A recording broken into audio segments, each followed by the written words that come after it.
Our Father, who art in heaven, hallowed be thy name. Thy kingdom come, thy will be done, on earth as it is in heaven. Give us this day our daily bread. Forgive us our trespasses, as we forgive those who trespass against us. Lead us not into temptation, but deliver us from evil. For thine is the kingdom, power, and glory forever. Amen. I pledge allegiance to the flag of the United States of America and to the republic for which it stands, one nation, under God, indivisible, with liberty and justice for all.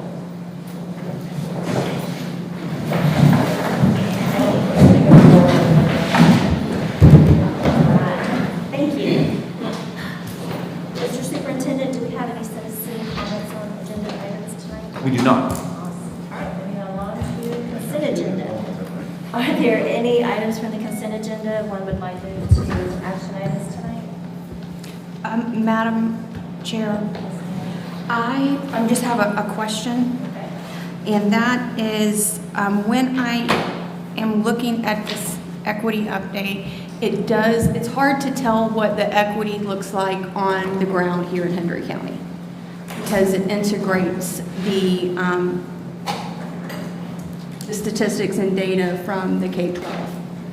Am I correct in that by looking at the numbers? Yeah, we have to, since they are an actual Hendry County school, yes. Okay. Is there any way to maybe delineate what Hendry's brick and mortar, like our actual resident students, look like? Yeah, up tonight? Probably. Well, I know, yeah. Yeah, right. Yeah, we probably could make that happen. Okay. And then Would you email me specifically what you would like on that, so I don't confuse that, please? And just a question that came up because I was talking to a sports parent and they were talking about the difference in out-of-pocket cost associated with their kids' particular sports. And they said their cheerleader has like $600 out of pocket, but some other, whatever the other, I can't remember what the other sport, but it was very minimal. And I just was wondering if we were monitoring that. Yeah. Because you don't want it to be something to be cost prohibitive, because I would see like we're looking to increase women's participation in the sports, and I just didn't know if that might I be. got a couple calls from that specific as well, and a lot of that was a lot of the things that they choose to do, like the camps they go to, they're very expensive, and Matching outfit for every day. yes, right, exactly. And so a lot of that is things they choose to take on are on their own. It's not something we require them to do, but yet they chose that. They do enormous amounts of fundraisers, and Tiger Booster dinners and the LaBelle Cowboy event they have. Gold Rush. Yeah, Gold Rush and stuff like that. But even at that, it just doesn't cover the enormous expense of it. On top, they don't have referees, but that's a whole other issue that the athletic, competitions have to pay for. All right, I was just wondering, just if that was something that we were monitoring, because I know that, that we, in our response to trying to increase that, that might be something to look at, just if you're looking to increase female participation.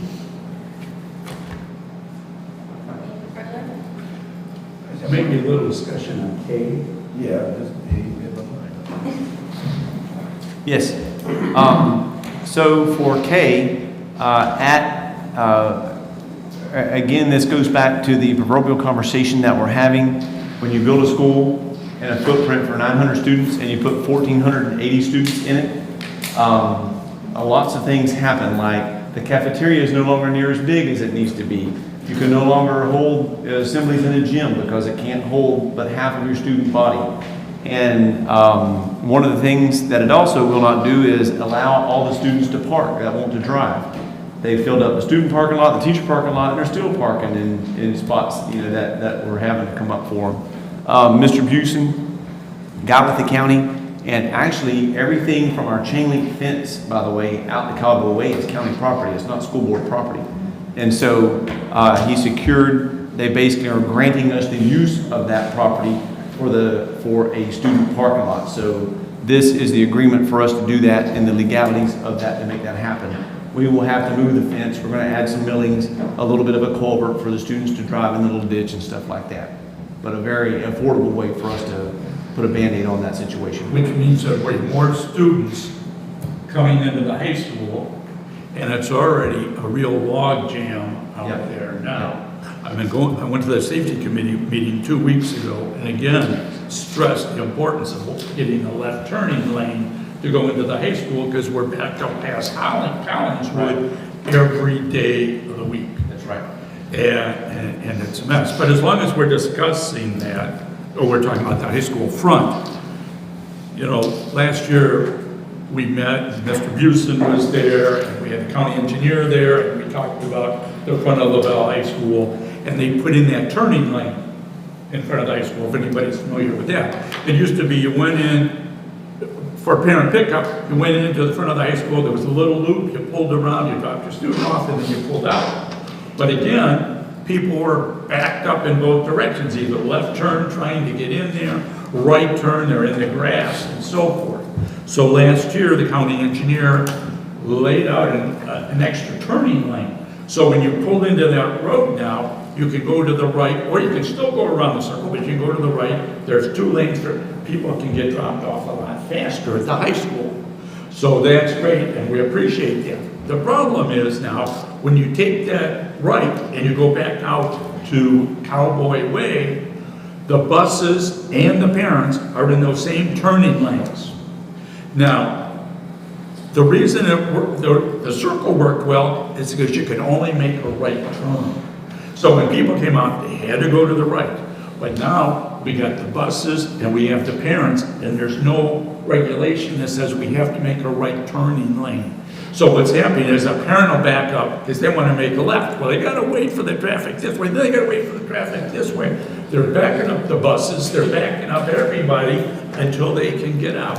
So I don't know whether it's can we create a policy, no left turn, or something like that? I just think that transition out of the parking lot would be a lot quicker for our buses if they don't have to wait for somebody in front of them to make that left. Spot on, and as early as today, and Mr. Busen and Mr. Clay are already started doing some traffic surveys with those tasks, and they're already ordering some signs. The signs hopefully shouldn't be too much longer, and that's indicative of a couple schools that we need to do that with. And so they're already coming up with some traffic flow things that will help all those situations. So, just what I was hoping to hear. Thank you. Yeah, you bet. And it's ongoing, you know, when we do that, then it uncovers other issues like, well, it shouldn't turn here, and so, but they're gonna continue monitoring it, and they'll get those signs up and continue doing those traffic surveys with those. And this is the conversation we had this morning. These folks are school experts. They're not traffic handling experts, Yeah. you know, and so it does take, you know, Mr. Clay and Mr. Busen to get there and make sure that they're thinking about it from a holistic view, safety-wise, roadway-wise, everything. Well, I think it's a big improvement. We can make it better. That's right, agreed. Well, thank you very much. That answered mine. Thank Yes, you. sir. You bet. That cover you, Road and Round? Any further comments? All right, then, Mr. Superintendent, do I have your recommendation on consent agenda? Yes, ma'am, I recommend approval of the consent agenda as printed. Second. We have a motion by Reverend Brown and a second by Mrs. Busen. Any further discussion? All in favor, say aye. Aye. Opposed? Motion carries. Consent agenda passes. All right, action items. Action item A, legislative request. Mr. Superintendent, do I have the recommendation? Yes, the legislative request has, as we sit down as a team and we look at the needs and the priorities that we see within the leadership of the school, we have come up with the 2022-2023 legislative request, and they are printed. I believe you all have printed copies in front of you. If you have any questions, we're happy to answer those. Otherwise, I recommend your approval of the 2022-23 legislative request. Do I have a motion? Second. I have a motion by Mr. Vasquez and a second by Mr. Sammerdike. Any further discussion? Madam Chair, I have questions and discussions on every single one, on every single point here. I know you're surprised. I saved up last week for this week, so. So on the new school one, I know that we had the contract for the land that was going to be necessary as a precursor to participating in this program, correct? You had to have acquire the land and then apply for the money. Okay, so we haven't heard anything back. I know that it got pulled from the agenda, and I was kind of wondering, like, is that still in line? Are we still on track for that? So, yeah, I'll give you, if you want the update on that school now, I can do that, or if you want to discuss this specifically and come back to that. Well, I'm just wondering, like, where we're, how that relates to this Right. ask. So this ask, when we get into the Special Facilities Use Fund, it will take our legislators to make sure they're supporting that with that committee that makes that decision. So wherever we land, we want to make sure that we have legislative support from our senators and our state reps, that they're aware that we're doing it, that they're knowing that we're going to need their support to make sure that it gets passed. So that's really the whole purpose of this ask. This is not, it'll wind up being a financial ask, obviously, but this really is to make sure that they support us through that process. Now, the whole school discussion is another kind of topic discussion, and again, it doesn't matter if you want me to do it now or if you want to finish your questions here, just let me know. I'll do it either way. No, because it ties in. I mean, I think you can you do it like briefly? I doubt it, but I'll do my best. All right, just go for it. So let me think of the right way to kind of frame it. So when we spent a little money, because the first caveat that we had to have was we had to have land. And so when we went through, we identified, based on three planners, one engineer and two planners helped us identify the growth area and the right area with regards to ingress, egress, utilities, and things that will best suit a new school site. We worked with the owners, and the owners gave us a said price for that site per acre. We hired the State Department of Education Special Facilities Use Fund required 2 appraisals on the property. The appraisals on the property come back at about half what the landowner was asking for the property. The landowner was not willing to negotiate down. The state was not willing to pay more than what the appraisal said, especially the 2 combined. It said pretty much the same thing. They did say that if we wanted to, we could use your general fund money and pay the difference if we would like. That was not an option as far as I was concerned anyway, and so we decided to look elsewhere. So we still have that property there available. We can, if that's the only option we have, if we got to come back and talk about how we can make that happen. But we were looking elsewhere. To this day, we have identified some property. We are in negotiation with the owner of said property, and we hope that by the end of the week, we're able to move forward with ordering the appraisals on the second opportunity that we have. And that would allow us to, everything else pretty much is in place. We've already done the work with Department of Ed. Some of the work we may have to go back and amend a little bit based on some other decisions that may now happen. And we can talk about those if you would like. But the short answer to your question is, we're looking at a second opportunity site. We're hoping that by the end of this week, we can have a handshake agreement and then move forward with appraisals. If the appraisals come back acceptable, then we can move forward with the contract and have that in place, hopefully by the November deadline, because we have a February 1 deadline that we have to have everything submitted to the State Department of Education Special Facilities Use Fund. So I know it sounds like a long way away, but it's really not. Does a land contract like that require board approval? Would we need like a special meeting to do that? We don't have to do it in a special meeting, but I wouldn't do it without, I will not do a contract without your approval. All right, that was, before we get down rabbit holes on that one. Okay, thank you for the clarification on that. On class sizes, I'm looking to quantify the request. Yeah. Broad language scares me because you don't want to be able to, to support, asks that are inundating our core teachers. And I'm interested, are all classes like universally experiencing overcrowding? Or, because, one of the things I'm hearing is like you may have classes like a specialty class and have 12, 15 kids in it, but then you're having your core classes, your Englishes, your maths, just bursting at the seam 35, 40 in secondary.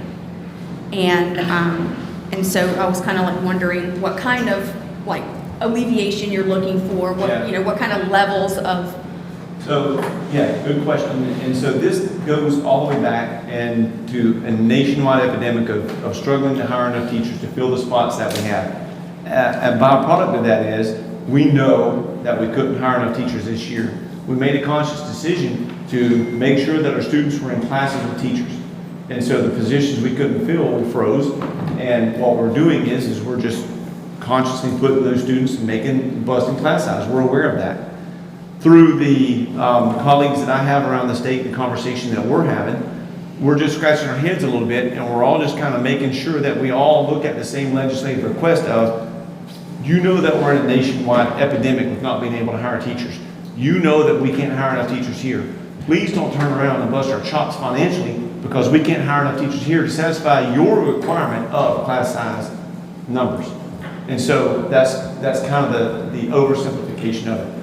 You know we can't do it. Please don't find us always responsible. You know, knowing that we can't do that. But wasn't that a constitutional amendment? It is. It's a tough one. Yeah, And they so said that. it's not like the legislators Right. didn't choose that, the state of Florida chose that for their That's kids. correct. Right. And so that makes it a lot tougher. And there may not be anything they can do about it unless it was some sort of declaration by the governor, which is somewhat of a possibility depending on how it turns out with all the schools.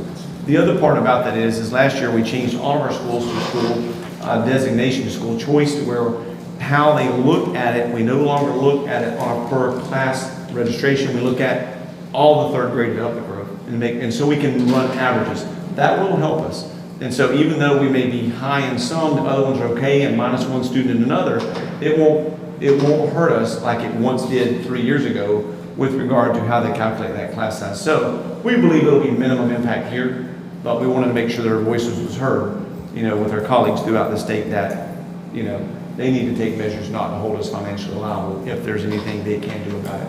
Yeah, it's a little like double. I know that, they're trying to do things to incentivize people being career changers and coming into education, but yeah, the way you frame it, it does almost seem like double jeopardy. Yeah, that's a good way of thinking about it. That's correct. Craziness, okay.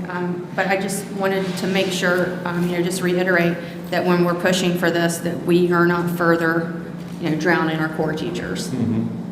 And then on health insurance, have we had any kind of update on, I know that we've spoken previously about the education consortium getting together and looking and considering, doing consortium, running policies through there. Yep. Has there been any progress on? There's been an enormous amount of discussion. There's been no one yet that's been able to establish that. We're still working. We're still hopeful. We still have companies that are entertaining it. We have companies that are putting together proposals. But no, as of today, the answer is no, we do not. And so we stayed with Aetna for this year. I believe y'all are aware of that, right? So we had our insurance renewal we've already agreed upon for the next school year. And so, and again, they're coming at us every year with anywhere from $400,000 to $600,000, $700,000 increases. And we cannot sustain that model. Hence the need for some type of alternative model, whether it be a large pooling, whether it be the state coming forward and saying, we want a state regulated or a state operated. We don't know what that is, but every district in the state, quite frankly, we had a light renewal compared to what some of our colleagues were telling me that they were coming back with. And so that increase in insurance is outpacing our ability to pay for it. With a couple more years of that, we're going to face a hard choice of what are we going to do, because we can no longer continue that. And the only other option is we have to pass it on to our employees, which we don't want to do. I know you don't want to do, but we also can't continue that $500,000, $700,000 a year increase year after year after year. So we've got to look for something different. Well, maybe even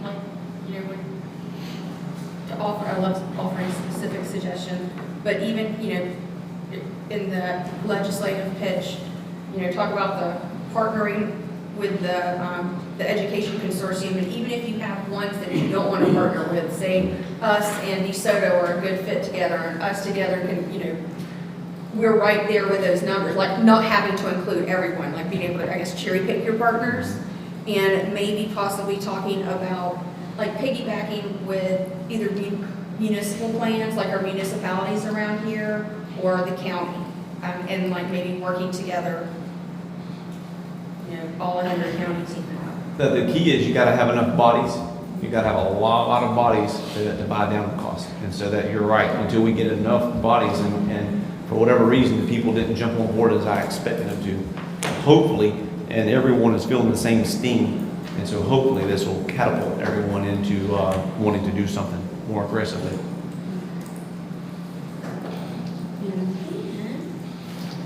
On funding, that $9.3 million expense, I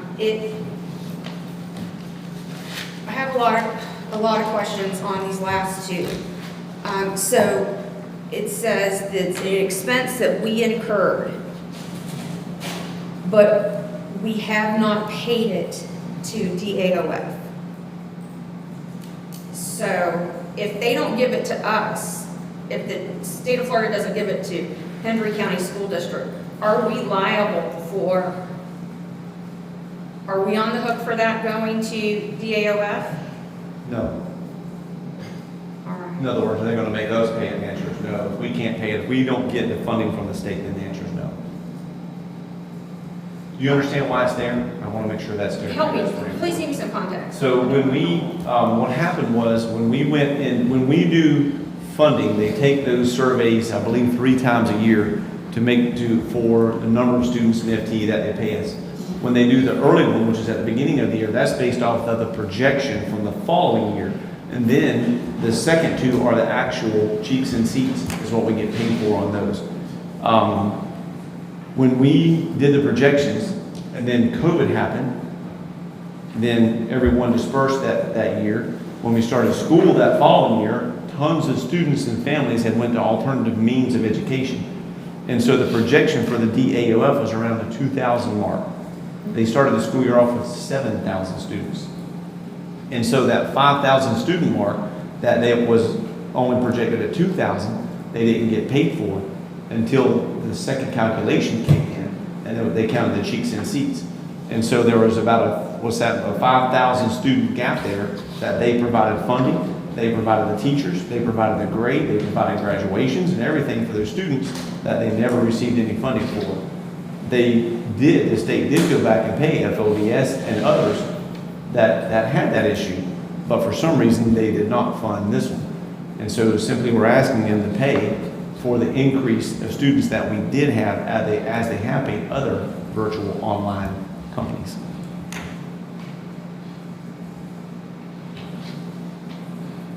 All right, that makes sense. I mean, it just like, because when I was reading it, it seemed like it was almost like we were lobbying for them to get paid something we didn't actually owe them. Yeah.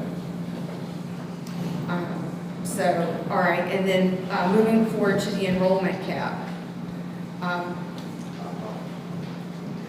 So on the enrollment cap, it talks about taking off that cap. What's our cap now? It's currently, it can't be any higher than our brick and mortar. Correct. Okay, our brick and mortar enrollment. And so removing this cap, like I feel like there's some unintended consequences of, to our Hendry County resident students for this decision that we're making, or that was made. And so I feel like, by the support that the board showed, that, this is school choice. And one of the unintended consequences in like what he just talked about of bringing on all this astronomical enrollment so quickly was that it drove our FTE down to the lowest amount in the state. So if we're supporting school choice, and then when you have these scholarships for students who want to use school choice in Hendry County, your resident students, whose parents vote for us, their scholarships are so, the amount on the scholarships are low. And they have to make up that gap, whether it's the private school or whatever method of school choice they're using, they have to make up that gap themselves, and it kind of becomes cost prohibitive. And it's just, I would like to see that if we are going to be stepping up and providing these wonderful school choice options for these kids who throughout the state who aren't our kids, Hendry County residential students, that we should be ensuring that we're supporting school choice within our county as well. And I don't know if there's something that we can do to get that funding mechanism looked at, or, but I think that trying to raise that cap is only going to further hurt our resident school choice students and families. And if we're gonna support school choice, are we gonna support it for our own people who choose it, or are we gonna support it for strangers? Well, to be clear, I want to be clear that for Hendry County students, that this contract and it has benefited our Hendry County school students. The ones that choose to leave and use school choice, I mean, they're all our residents, they're all our children, I get that, but I'm elected to protect Hendry County students and teachers and organization. And even though that this drove our FTE down, the contract and the compensation that we get for the contract put us well above our students and our teachers, well above where we were had we not had it. And so, does it hurt school choice and the students and parents that want to leave and go to a private school that they have to make a difference of? It does. But again, I'm elected to protect and provide opportunity for our Hendry County public schools. And if they choose to leave, then that's a byproduct of what they need to fund. Should we work with them to help them? I don't have a problem with that. I'm in conversation with the private schools now and trying to help them alleviate that and do the research. But this helps our students and our school system. So how much of that, how are we using this windfall to benefit our Hendry County School District students? This money goes back through and is reallocated in Hendry County schools into our budget into the appropriate places.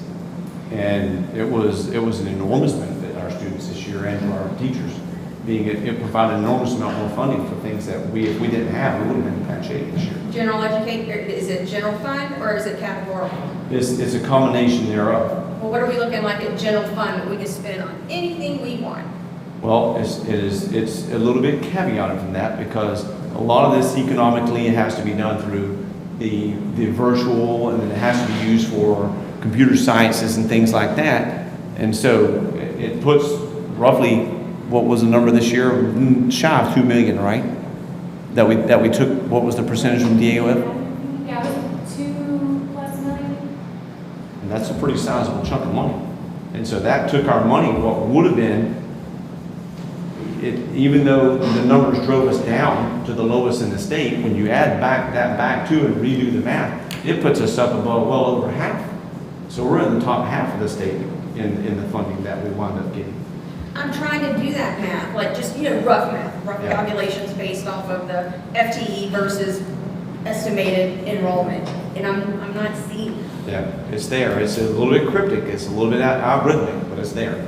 I mean, it should be able to understand that. I mean, because the way I'm doing the math on it and looking at a 2% it's 2%, right? Administrative fee? No, Ms. Cox went out on the hammer and made them pay her a lot more. How much? What is it? That's 7.6%. A 7.6 administrative fee? When did this happen? This year. So we're getting 7.6 of the FTE times the enrollment. It's the funding that we pay them, which is never 100% because not all of their kids complete. So historically, it's been about 86% of their funding that we pay them multiplied by the 7.6%. And that's what I mean by it's a little bit cryptic and it's a little bit algorithmic because there's so many caveats to how it's calculated, and then it's never as easy as students times FTE times that. So it's not an easy formula to follow. I mean, because it's just hard for me to see on paper how this is, if it's one thing if they give you like the $2 million check and say, here's your general fund, y'all, use it and innovate with it and do with as you please. But it's, hey, you do this for us and then we're gonna give you, like these categoricals, and are we able to use all the categoricals that we get from them? Well, and so again, when Ms. Cox went back and renegotiated that contract with them, she was able to take a lot of those categoricals out. And then the ones that we do generate, then yes, I think ESC was a big benefactor of those this year. And other than that, they were allowed to remove most of those and just put the money into. That's one of the reasons that the percentage went up. And so they basically took a lot of what they could take out that they're able to by law and just put it into the percentage. And I know you're over here giving the school choice folks a hard time, but in Lewiston, I think you would be facing some overcrowding challenges if you didn't have this. Because there's probably 600 I don't mean to give them a hard time. That's school not the choice point. choosers Yeah. just within the Lewiston area. I don't mean to give them a hard time. I'm a believer in all education. I'm a believer that there is a need for multiple types of platforms of education. However, I'm elected to protect the one that I'm sitting in, the one that I serve every day. And this is a good deal for us financially, and they've been a phenomenal partner to walk Well, if the you far. believe in school choice for every other kid in the state of Florida, you need to believe in school choice for the Hendry County residents' kids too. Oh, I do, I totally believe in it, but And support that, and I- not undercut that. And that's just my 2 cents. I'm not real excited about the legislative agenda, but,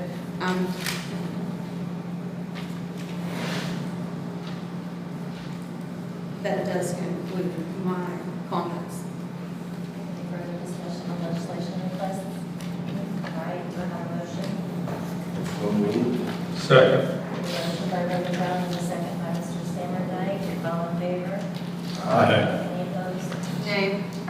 Okay, motion carries 4-1, Houston, 30 nay. All right, Mr. Superintendent, do I have your recommendation on action item B, petition for voluntary annexation? yes, would you like for me to give you the background on this as well Yes. before we go? Please. So we own a couple of pieces of property, and this particular one is just as you go over the railroad tracks, leaving Clewiston, about a mile out of town on the right, there are some tall Australian pines, and the school owns, this particular piece is a little over 10 acres, but there's a few more acres than that that's there. The city is doing, because of the growth that they are planning, they are annexing some of that property, which is now considered to be within Hendry County, but they're doing a city annex. And what they have asked us to do is to include the property that we own there, that's outlined on the map that you have in that, for the purpose of being able to include it for the benefit of different things that the city may run there. So if they take city water, city sewer, city municipal services there, that would allow either us or whoever owned the property at said time to benefit from that. We can do it now with them, we can do it later and pay for it all ourselves.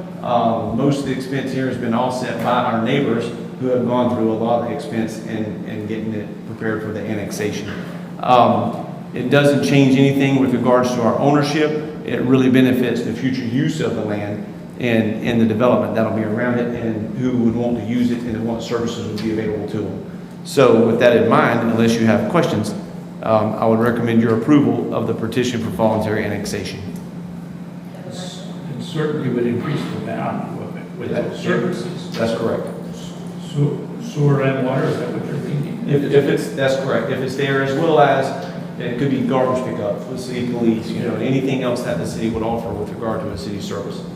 So where's the boundary line going to be for the city now? I mean, when I go over the railroad tracks, this is welcome to Clewiston. Right. Now, it's going to be a mile out, 2 miles? I'm not sure what that distance will be. I don't know how far on that side of the road they're going to go.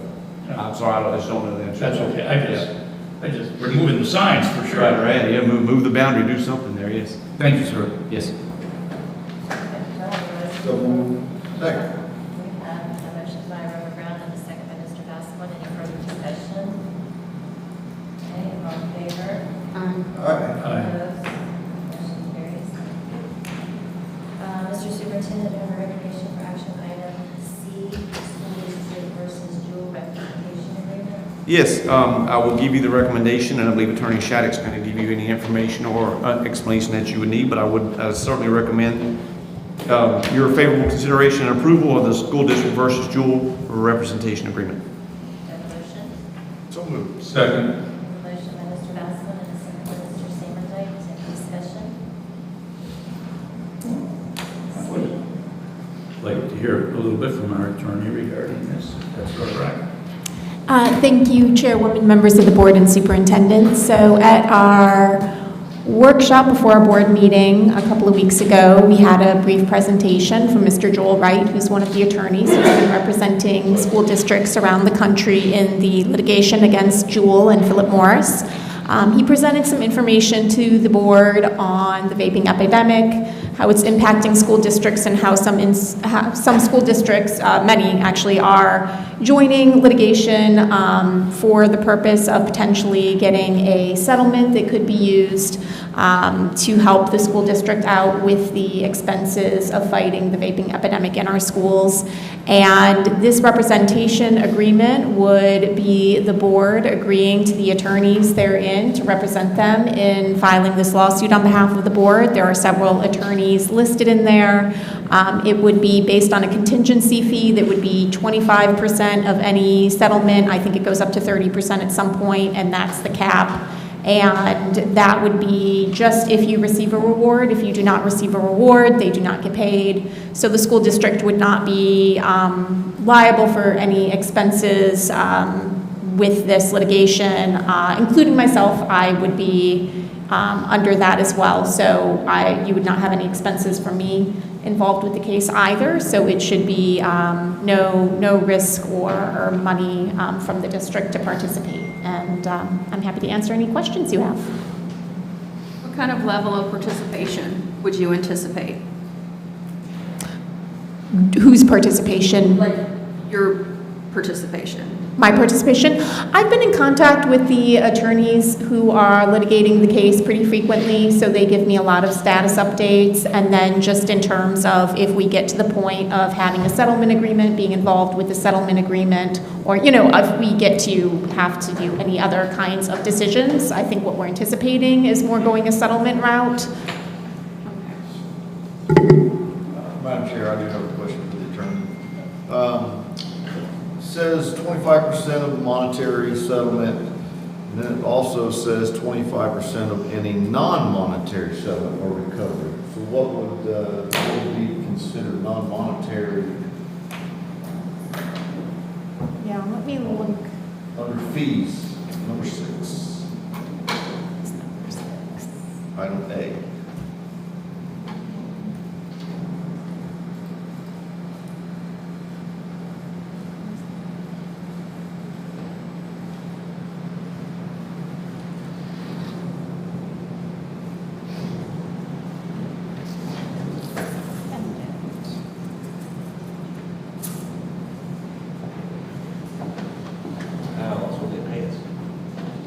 What I'm saying, so what's, what would they recover is non-monetary? And I don't understand that language in here. No.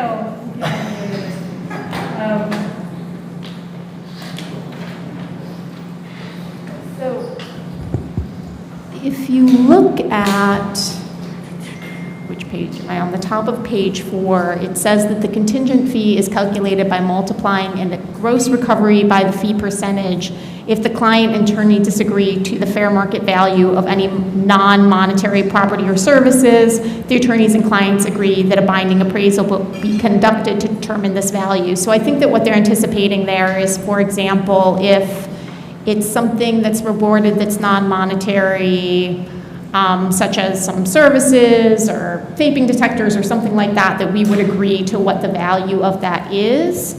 And then the attorneys, again, just take a percentage of that value. Only a value of the monitors or something like that, then, so the district would pay that out of pocket then to the attorneys, 25%, whatever the value of those detectors would be. Is that correct? Yes, that's my understanding. I would anticipate that it would probably just be a monetary reward, but this does include that if there was a non-monetary reward, that it would be agreed upon what the fair market value of that is, and that the contingency fee would still be 25%. That's the only concern that brought to me is, who determines what a non-monetary, who determines what's non-monetary? Because even detectives, you sell them. So, yeah, with any settlement, it would come to the board, so you would have to approve of any settlement. So if it was a deal that you didn't want to make, that's up to you. So if we decided to move forward with this and they say we have a non-monetary settlement, and we say, nope, not interested. So now we're not on the hook for anything at that point with them. That's correct. Okay. That was my concern. I just don't want to get into a lawsuit here that's going to tie up funds that we don't need to tie up. Yeah, no, absolutely, that's correct. Any decisions that are made in the case of something of that substance would be brought to the board for your approval, and you do not have to agree to it. And I think Joel Wright said that as well, that if something happened where they wanted to conduct discovery, and you said, no, we don't feel like putting resources into that, you don't have to. If there's a settlement offer and you don't want it, you don't have to approve it. So it's not binding the board in any of those ways. All right. Discussion? Thank you, ma'am. I appreciate it. That was all I had on that. Sounds good. All right, then we have our motion. So all in favor of the agreement? All right. Any opposed? Motion carries. Thank you. Seeing no old business, board member business, changing October 28th half-day PD. We'll start with that, Mr. Superintendent. Did we miss item D? Oh, what did I? I'm sorry. What now? Is there an item D? I'm working on paper, so I don't know if something got pulled or. No, everything's, we got everything. What are you, oh, I got pulled. Under action items, okay, yeah, I'm sorry. Okay. So, Mr. Superintendent, changing October 28th half-day PD. Yes, when we set the calendar up for the PDs, we inadvertently put one of the half-day PDs in October on what would be homecoming, which is typically the parade day and stuff like that. And so we were respectfully requesting that we move the half-day PD to November 4th for the Clewiston side of the county, and that would make them equal for both sides of the district at that point. So I recommend your approval of changing the half-day PD from October 28th to November 4th, just for the Clewiston side only. So moved. No, wait, hold on. Did I say that wrong? Is that for both? Oh, yes. Oh, move it, oh, okay. Changing it. The whole thing. But the Clewiston side has homecoming, so they'll be off, but. Okay, all right, I'm sorry. We move, okay, I apologize. Yes, so we're going to move that PD from October 20th to November 4th for both sides of the district, not just Clewiston. Okay, got it. Sorry. Now do I have a motion? So, Second, you don't have your motion. I had my motion. So we had a motion by. Motion Mr. and a Oh, second. Mr. Samerdike and a second by Mr. Bassett. Any further discussion? None, all in Can't favor? mess with homecoming. That's right. Aye. Motion carries, David is Now we can. All right, Let me moving on. separate these two, Madam Chair. Start the meeting. Ms. Beeson, any other board member business? These two. Yes, I would like to separate Mr. Basworth and Mr. Samerdike. They're very distracting. Collins work on that? Something I saw that was really cool that I'm interested in was the newsletter. I saw that for the first time in a long time, Clewiston High School has got a student newsletter going. And you had to like log in to see it or whatever, but I would love to be able to have, I don't know if it's like just access for students to see it.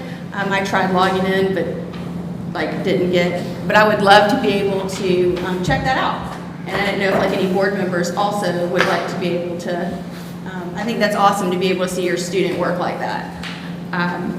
And so was hoping I could somehow get access to see the student newsletters and what they are most proud about and at their school. A second issue is that, and I've shared this before with the superintendent, but we've had some students excluded from the FSA achievement celebrations.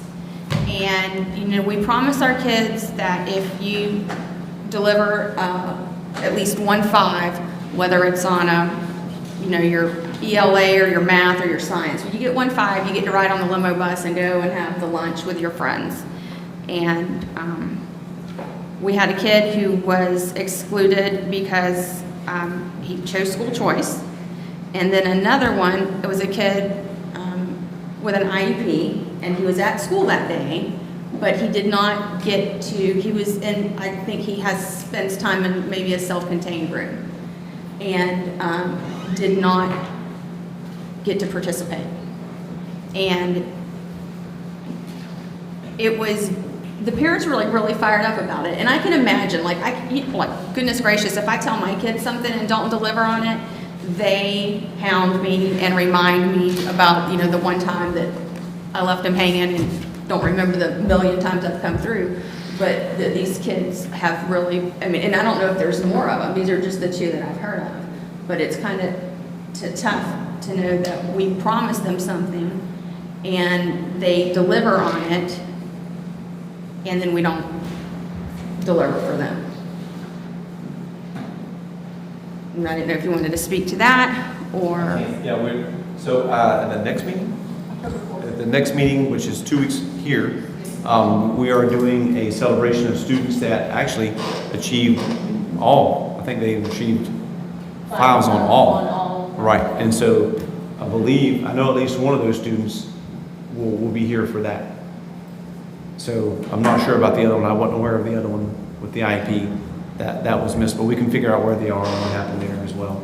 I forwarded the email about the boy with the IEP, but I know that, I think we're pretty cool guys, but like honestly, do we compare with a limo ride and hanging out with your friends? And so, the kids, if we are promising this and they are delivering, it doesn't matter where they're at in 6th grade, we need to make good on that deal. I think you don't want to let the kids down. You don't want them to not trust your institution because you don't know if those kids are coming back. I heard some feedback that I thought was really great about Clewiston Middle School. It was from a person who subbed there, and she said that the experience was wonderful when she got there. They had a procedure, a wonderful procedure where she had her binder. She knew what was going to happen, or like what she was supposed to do if there was any kind of emergency. And she said, they greeted her with the tag. She was like a very organized system. They signed it in, they signed it out. Like there's no way I could leave that campus with this key. She said it was wonderful. I had access to the things I needed to when these kids. And then she said she subbed at other campuses that have not been that way. And that, just having that wonderful experience at Clewiston Middle School, that, when she goes on to another campus, she's not even being issued keys. And she's like, so what happens if we're getting fired on outside? Like, how do we get inside? But just having maybe like a uniform process or a uniform folder for our subs, because I know that we have a lot. And just, when we're talking about safety, we think about training ourselves, our full-time employees, but the people who are moving in and out on short-term, like employment, like subs, I think that maybe that could be helpful. Because, when it's going down, if you haven't been through all those situations, and then also like just good key inventory. And so just wanted to share that. Also, I had a parent reach out to me. She sent a public records request for, she had some concerns about, I guess they would be internal accounts, her kids' fundraising for particular teams, and just wanted to get, I guess, bank statements or the internal account statements. She had, just questions about where the money she's fundraising is landed. And then she let me know that she was hit with an $865.84 bill. And, I understand hitting, the way, I don't know if you guys remember when we were in our ethics trainings together in Tampa, when they talked about public records. And, when they start throwing these fees at people like that, it's intended to stop these weirdos who just sit around all day and make public records requests, hoping that you're not going to fill them and they can come back and sue you. But if you have the ability to give that public information to the public who pays for it and whose children are affected by it, I just think it's absurd to hit them with an $865 bill. It's cost prohibitive. They deserve, this is public business, they deserve that transparency to see where their money's at. Probably 9 times out of 10, you're going to quell their concern and answer their question. But the fact that they're being met with an $865 request before anybody moves on that automatically gives the perception of, what are they hiding and why are they making it this hard to get your public information? And I know when I request public information, I've only had to request it like a couple of times professionally from the sheriff's department, and they never have charged me as professional courtesy. Now, if I want something personally, they'll absolutely send me a bill. But, if other agencies around here are forthcoming with their public records to people who are not abusing it and just trying to set your organization up, I just have a very hard time with giving our taxpayers these bills for the public information. They already pay taxes. Well, just for the record, the purpose of charging is a function of the time that it takes to do it. And as y'all know, we don't sit around with just extra staff with extra time. People have to stop their work, the productive work of running schools or a district office, and go make copies.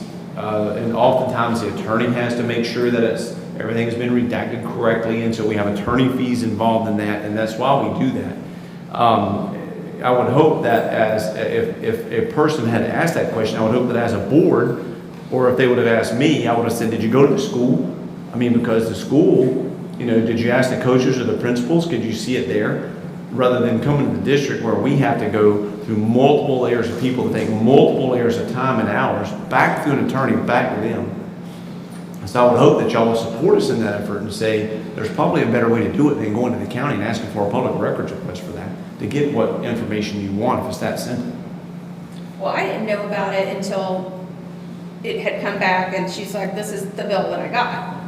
So there was no coaching or ability or opportunity to coach up until that point. It was, I'm in a reactionary mode. And when I see a person who does not abuse public record requests, when I know that my own personal experience with other local agencies, whether it be the city of Clewiston, Hendry County Sheriff's Department, or anybody else, they're forthcoming with this information. I don't understand why we're stonewalling on these people. We are one of the poorest counties in the state. We are asking these people for more tax money in November, yet we cannot give you a public records. And if that's the way they want to do it, that's absolutely their right. It is by law we should be giving these people that information. And that right there is a real bad look because it is cost prohibitive to your typical Hendry County resident. Well, again, I would hope that they would be diverted to do it at a more reasonable way rather than going through that. There is nothing unreasonable about a public records request. The only thing unreasonable here is an $865 bill. Well, the $865 bill must equate to about 20 hours in labor and time. And we don't have a single person. It was 3 years worth of records in the warehouse, and they wanted it broke down by athletic department, and the bank statements don't break it down that way, so they would have to go back into the records and split it out. So that even if that's what they want, we're willing to do it. But we just don't have the manpower to do that without having to do that separately. What about offering an option there and saying, hey, this is what it's going to take to get, we're going to go to the warehouses. What I can give you is a balance sheet.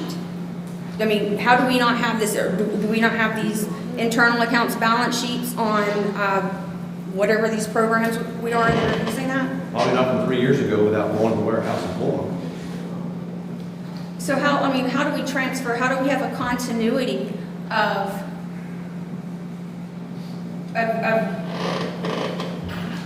knowing like our records, like we got to report money to someone. From 3 years ago, though, that's been stored and filed and put away. That's the whole point. They just don't keep that in the file, or they don't have that laying on their desk from 3 years ago. Why would you not have like your reconciliations, like, or the log of how much you, like the balance sheet, your internal account balance sheet? Like, wouldn't you have a record of, I'm the Busen Elementary cheerleading squad, and these are the amounts, that I took in for August 2022, and these are our expenditures, like something like that to show, try to offer a solution instead of just stonewalling and saying, here's an $865 bill. Well, again, had this parent probably have gone to school and asked the questions there, they probably could have gotten exactly what they wanted, either verbally or otherwise. I get a lot of people who do start at the school and they still end up here. Because the school also likes to stonewall them as well. I think this is a prudent and judicious parent who has a very good track record of communicating with Hendry County School District schools, particularly Clewiston High School. And I don't think she would have gone to, she's not the person who like hits the red button and goes nuclear immediately. Like this was, and I'm just saying that the first response to a public records request, it's very off-putting, and when it's a cost prohibitive amount. And that's true, and unfortunately that does happen, but the other side of that too is Miss Collins gets multiple a week, and then it takes her time, to deal with those. And so it's hard for her to decipher, or know all the parents and know specifically what they want. And so that is just how we have gotten to accustomed to where we have to say, we have to estimate, and then we have to say who can go to the warehouse, who can pull it. Mr. Adams has to pull, or Ms. Cox would have to pull, then the attorney would have to estimate the time that it would take. That's the only mechanism we have for the multitude of these public records requests that we get.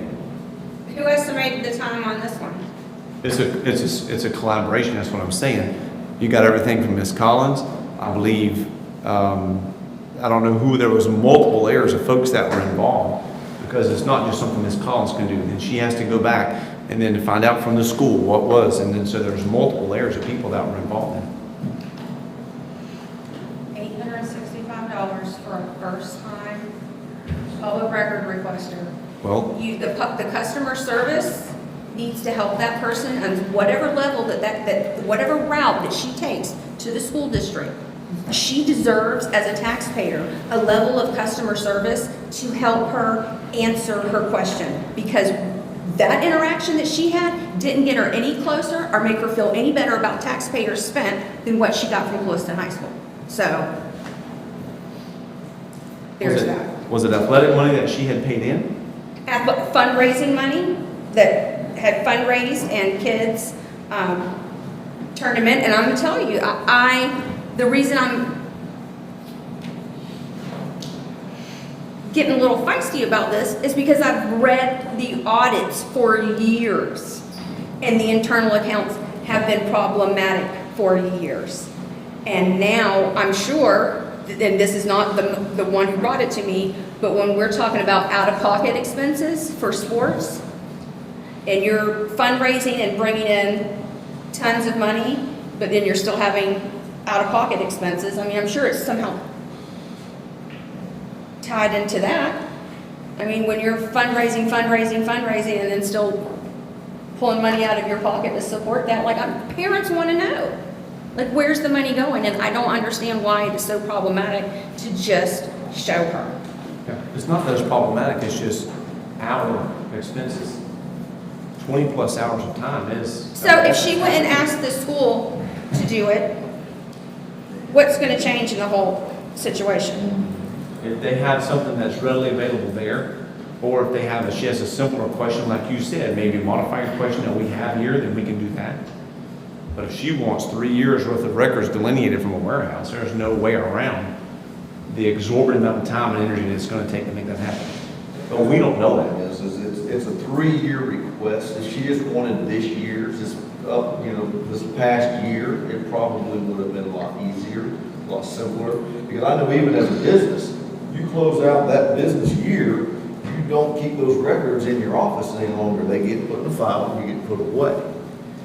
So 3 years worth is a lot. It really is. So that's probably why it seems to be such an astronomical amount. It's 3 Are years we worth of not that. using like an electronic format in our internal accounts and monitoring that and recording the activity? The account activity? I don't know. Yeah, and we switched to business accounts, 2 years ago? We were on Apex, now we're on Skyward, and so there's a whole new. Skyward last July. They do have reports by account that they can run in the business systems, either one, Skyward or Apex. And it can give her that information. Sounds like she wants stuff broke down pretty heavily, though, according to what Ms. Collins said. And that was probably one of the costs.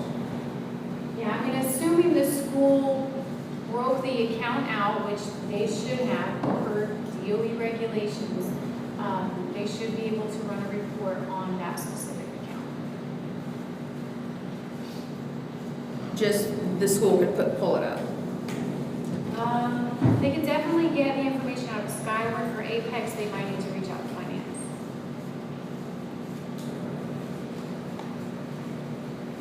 And that's would require no trips to the warehouse or, I don't know what the full request was, if she just wanted a report of the activity in that account, and no bank statements or anything, we could just run the report. okay. So if I have her modify her request for those reports, she can, are we gonna still hit her with an $865 bill? So Or is she gonna have to pay for the reports? again, the whole purpose of that is to compensate the time that it takes staff to do it. And so I think the threshold is like 30 minutes or 15 minutes or is kind of the threshold of what we use for that.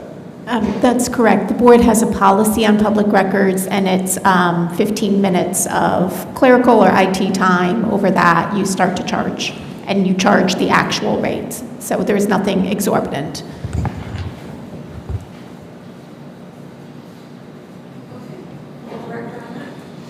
And then one last thing. So I asked the school district for, I've been being crabby about some programmatic analysis. And I was asking, I made the request about, let's just start, because I was told how much work it was going to be to analyze our expenditures, our programmatic expenditures. And that, so I said, let's just start with Collegiate Academy. And then I made my request, and then we got the number of completions, and then I went back and requested a breakdown of how many classes that we're paying for and how many classes that are being passed. And so Ms. Collins was kind enough to send that to us. I will be honest, I didn't break it out until today and like really start looking at the numbers. And so, and this kind of speaks to a sense of public relations, because, you know, we're hearing that, oh, we've had these completions, these are record completions, blah, blah, blah, blah. But when you have a class that's not passed, you still pay for it. Your kid who enrolls for that, it follows them on their transcript. And so like in Florida, if you pass or you fail a class so many times, the next time that you have to take it, you have to pay an out-of-state tuition rate. And those are crazy, crazy expensive. And so now we're gonna have kids with college transcripts who are already gonna have some of these issues happening with their transcript. And then I wanted to calculate kind of how much, you know, based on credit hour, how much it costs the district for those kids to not pass, because I know we're supposed to be, you know, screening and making sure these kids are successful. But what it cost us for the failure of those students,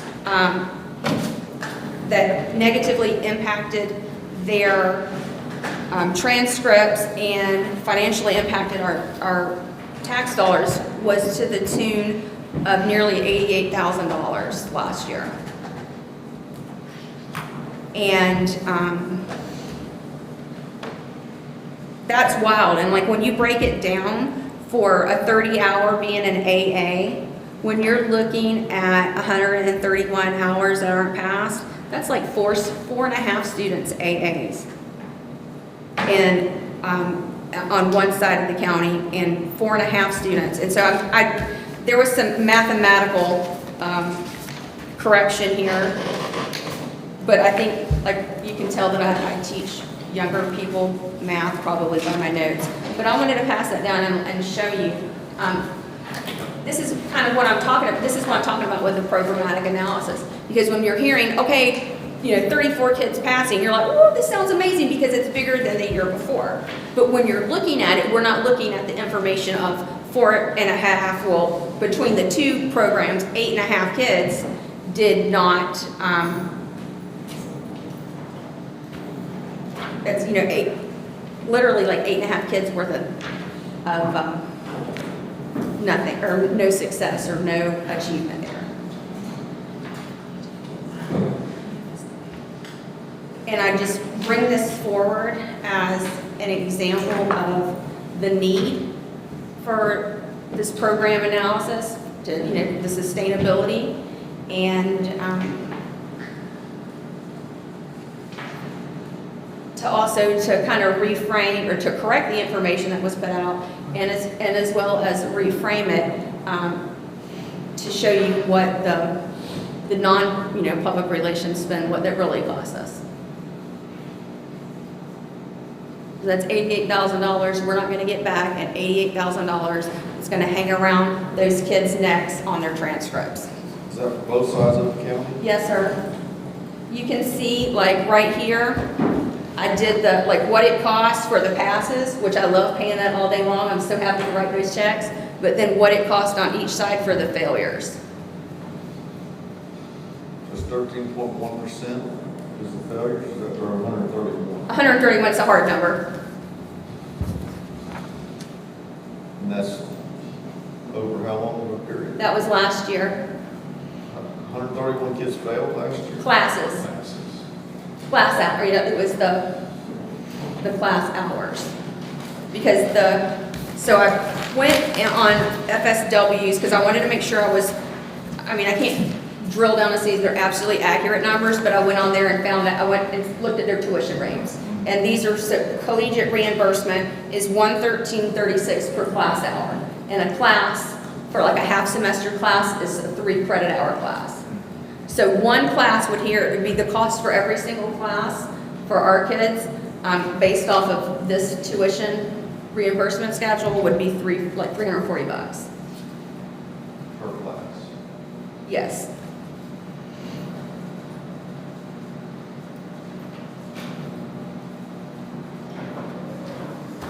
So that, saying that the Collegiate Academy has a 77% pass rate? 85. And 85% on the dual enrollment side. Top. That's fall of 21. What I was looking at. Yeah, this was last year's 21-22. And so it wasn't a collegiate academy there, but it was a dual enrollment. But we do pay for those dual enrollment courses. So, I'll pick up 100 here. 429 minus 329 is 100. It would be 40.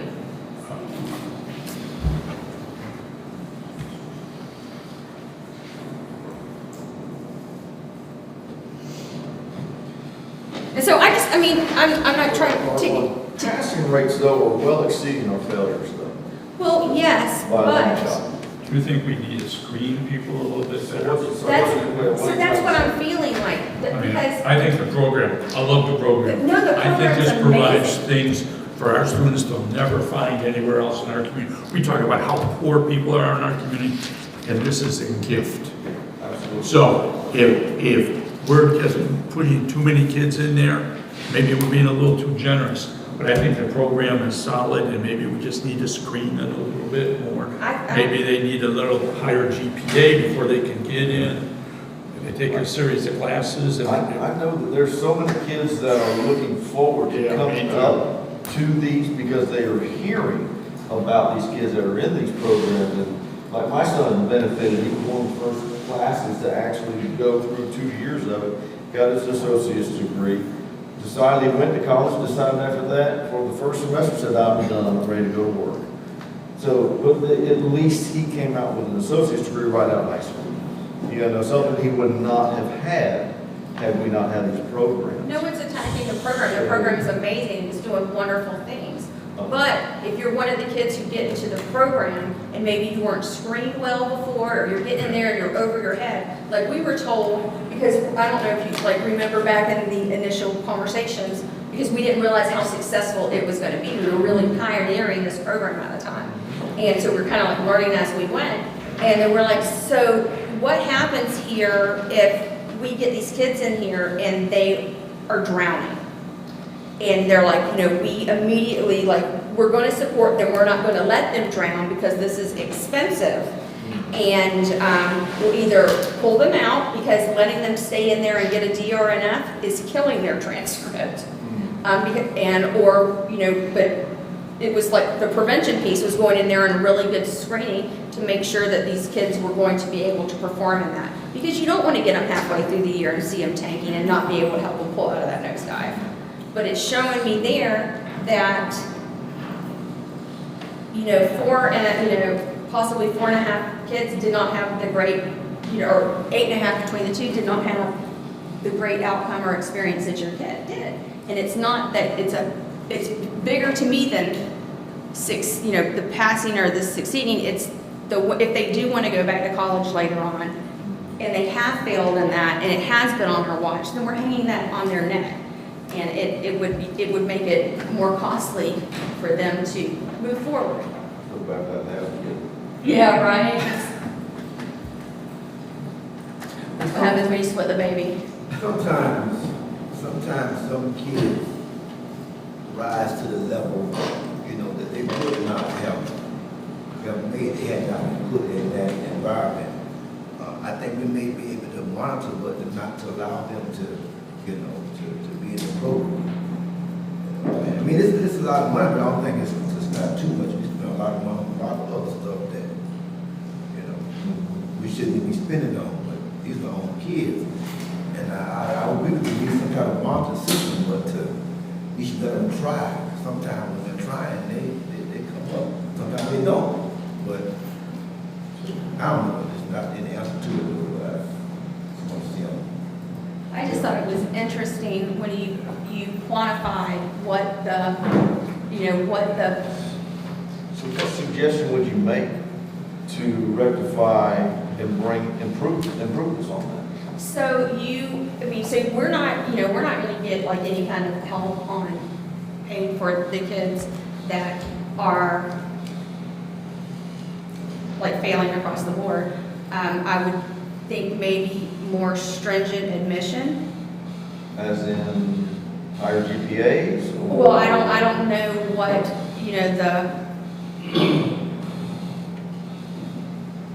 what the recommendation, I mean, I'm not that educator there in that program, but I just know, when I'm looking at this, I'm just saying that 15% is pretty significant. When this was supposed to be, we're going to support your kid and not let them drown, and then I'm saying that 15% of kids are drowning in these classes. And what percentage of kids do we have in our regular classes that aren't passing? Just a regular general class? I mean, according to 15%. FSA is like 60, and that is like criminal. I think for that, I mean, I think we might need to focus. I understand what you're saying. There is a lot of money. I would think though our focus might need to be more on boosting that percentage more so than worrying about the collegiate side of it. I think that, but I can understand that point of view, but when it has an albatross on the neck, you know what I'm saying? Like, that going forward, this is not just something that has no consequence. They're like, they didn't make it. But when, that kid maybe gets older in their 30s and has kids and maybe want to go back to school, or, you see a lot of that in colleges, and particularly in a recession. And then they get there and they have this transcript that is going to cost them more money to move forward and progress in their education. And so that's why, you want to protect that, because these are minors. We're allowing this to happen to minor students. These aren't like, in this whole,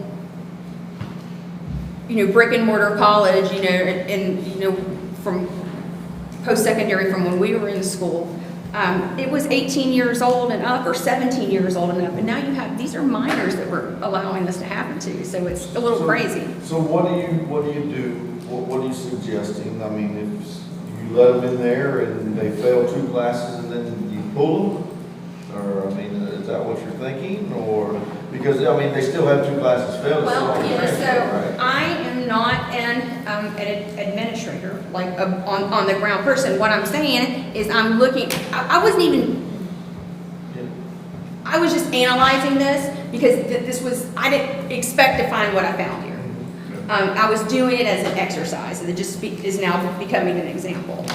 And, but I do think, what I do know, there's a lot I don't know, but what I do know is that we've got these kids who are, 131 classes not passed on one side and 127 classes not passed on another. And then that hangs on their minor children. They're not 18-year-olds who went and signed themselves up for college. And now they're going to have these things on their transcript that will hinder them going forward. And so I'm identifying the issue. I wasn't expecting to identify an issue. I thought this was going to just be easy peasy. But I just wanted to put that in front of you for one of 2 reasons. One is to show you the value of just doing an analysis on your programs across the board, and to see it from a different, and see your information from a more holistic financial view, as opposed to saying our outcome was how many completions we had. Well, financially, to me, it's how many classes are we paying for versus how many classes are a true service to those kids and are going to benefit them.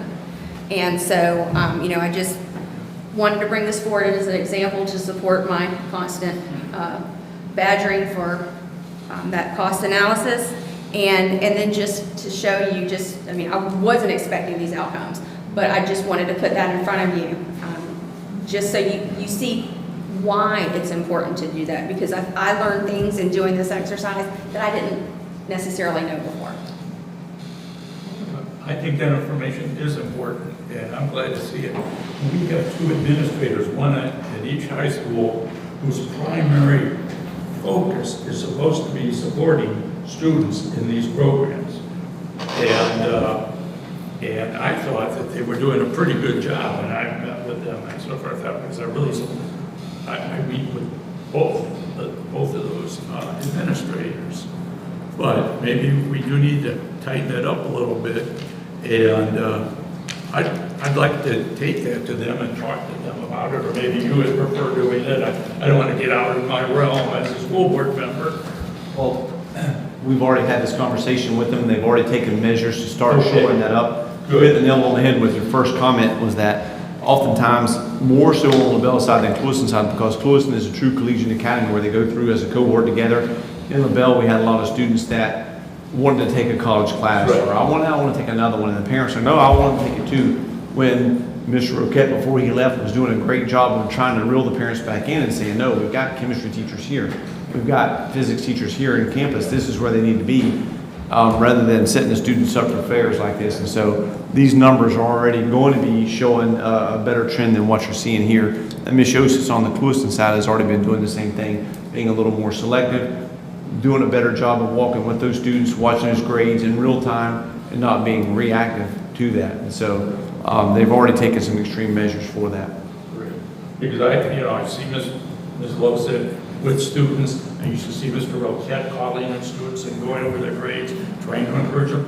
And they have academic support for those programs too. So if you're taking an algebra class and you're doing it at the college level, the college provides academic support online and in person. Those instructors stay late to work with those. That is available. And I think it's a great program. Thank you.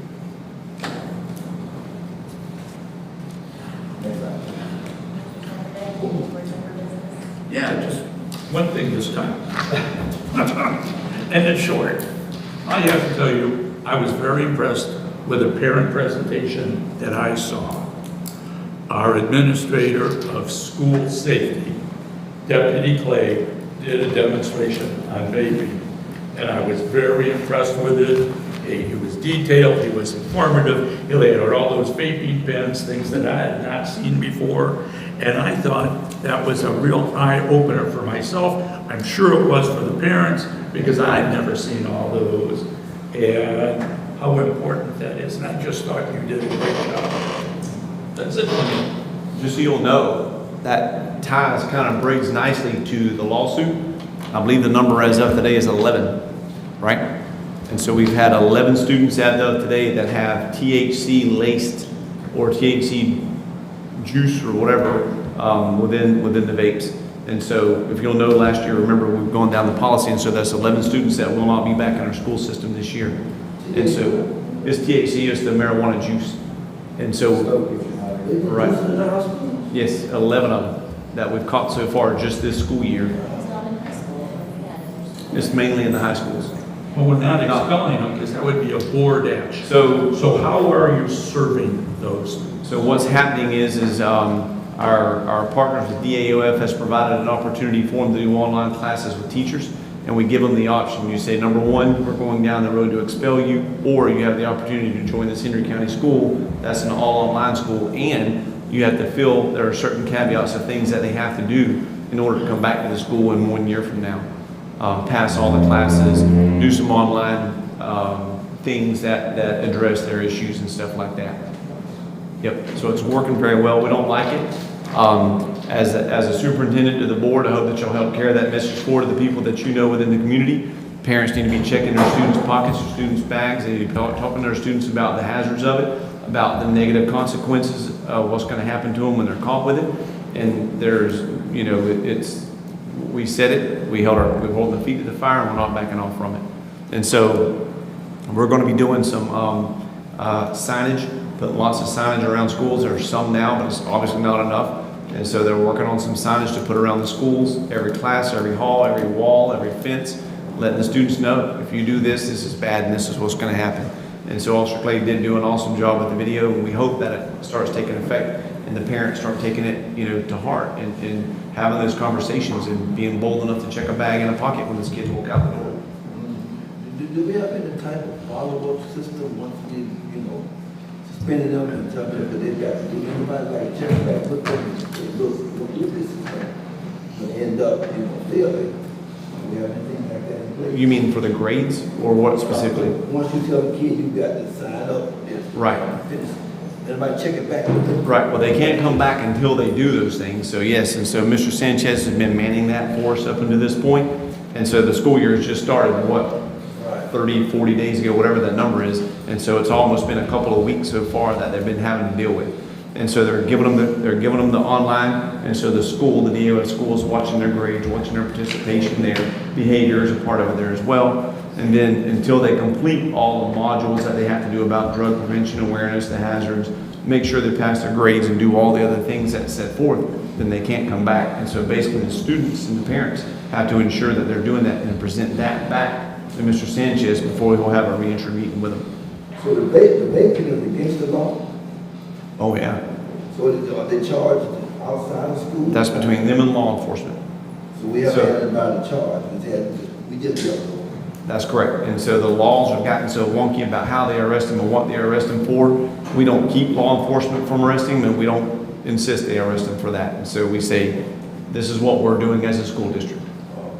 I recently heard on the news they did some type of a chewing thing.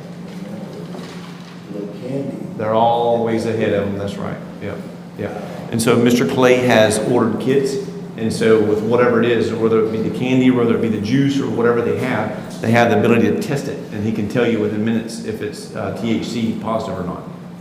And if that's the case, then they got to go. We are on a mission to create a safe, drug-free environment for our campuses and for our students. And they call it vaping. Vaping, yep. And it looks like everything from a pen to a USB device that you would put in your computer, but it's an actual vape.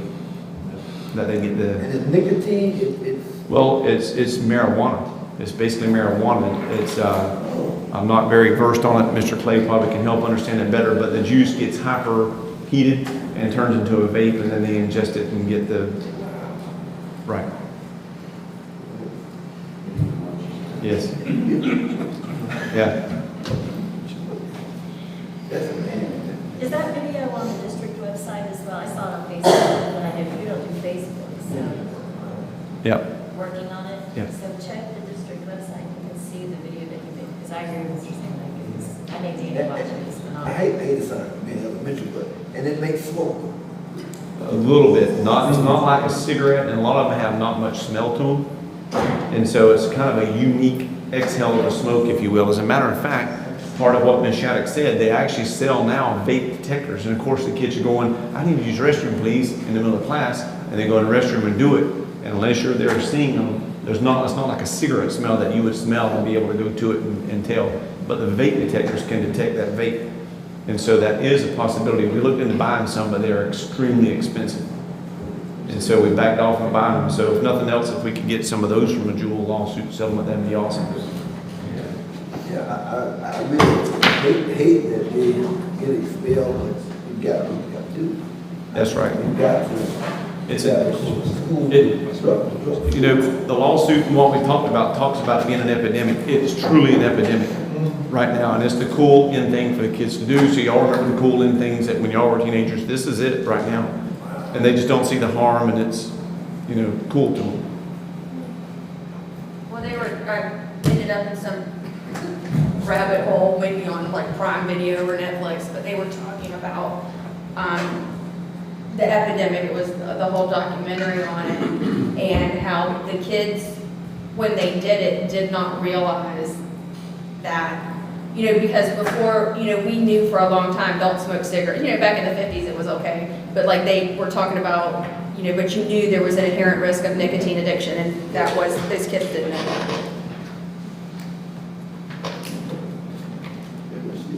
Mr. Zimmerman, do you have anything further? No, ma'am, thank All you. right, Mr. Best? I'm good, thank you. Mr. Moran? No matter, I want to thank the bus drivers for a job well done. And the maintenance guys, I've been watching the lights, everything, been working fine. And I think they have a very good leader.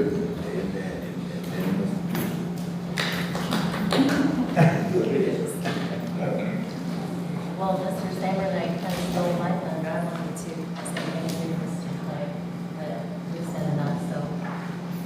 You have anything, Mr. I'm good. I've spoken enough tonight. Thank you. Okay, and Attorney Shattuck? Thank you, Chair, members of the board. Nothing tonight.